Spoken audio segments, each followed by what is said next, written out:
Alright, so the Eastern Conference Finals is set.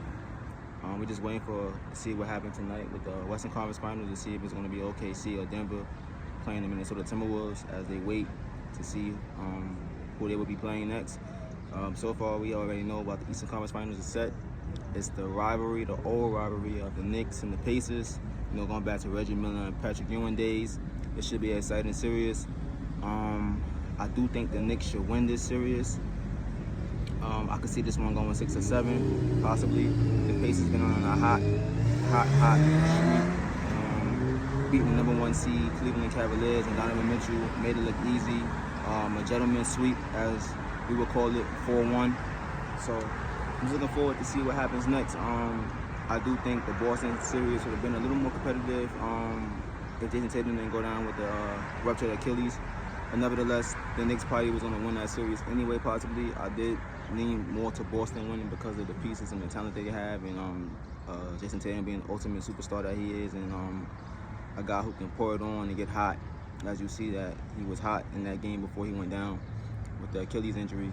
But Jalen Brunson's been good all year, all season. Mr. Clutch. He does what he does best, closing out games and getting big buckets in the last 2-3 minutes of the game, which is pivotal. I have to see if Tyrese Haliburton continues his hot play. If he does, that's going to be an exciting and interesting matchup at that point guard position. But two, we need not we. I'm not a Knicks fan, but two, the Knicks need a big man to play big. Karl-Anthony Towns had to play big this whole series in order to win. You know, Siakam is a pretty good player. We know what Miles Turner could do. So the Knicks bigs had to play. Mikal Bridges had to be on his game. OG and Anunoby got to be on his game. These guys just got to play, man. I think if the Knicks do play and they play to their potential and play to their star power, they can win this series in possibly 6 games. I do give the Pacers 2.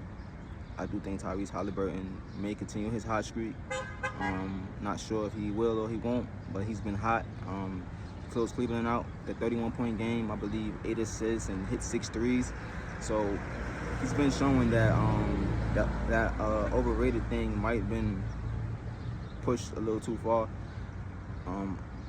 He's on the bridge of, you know, solidifying himself as a legitimate star. If you figure if they win this Eastern Conference Finals matchup against the Knicks, you got to enter him into that superstar status just a little bit. I think the tier 1 of the superstar status. But if he plays amazing, you have to enter him into that superstar 1 tier.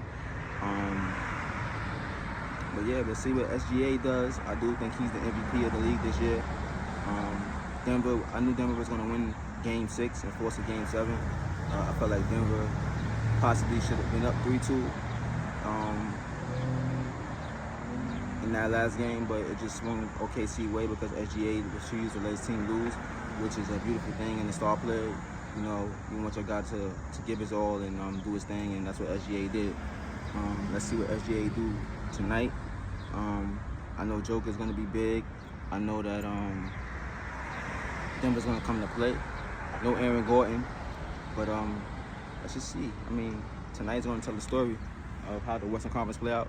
Ant-Man is waiting in the shadows, the legend killer himself, and let's see if he continues his dominance. Because if the T-Wolves get to the NBA Finals, man, that's going to be something. And depending on who they play, they got a chance. But if the Knicks make it and it happens to be them and the Knicks, you got to favor the Knicks in a hard-fought series. I think a grueling 6 game, maybe possibly 7 games between those two, the T-Wolves and the Knicks, if that should happen and be in fruition. And the city will be on fire if the Knicks make it to the NBA Finals and actually win the NBA Finals. The city will be on tilt.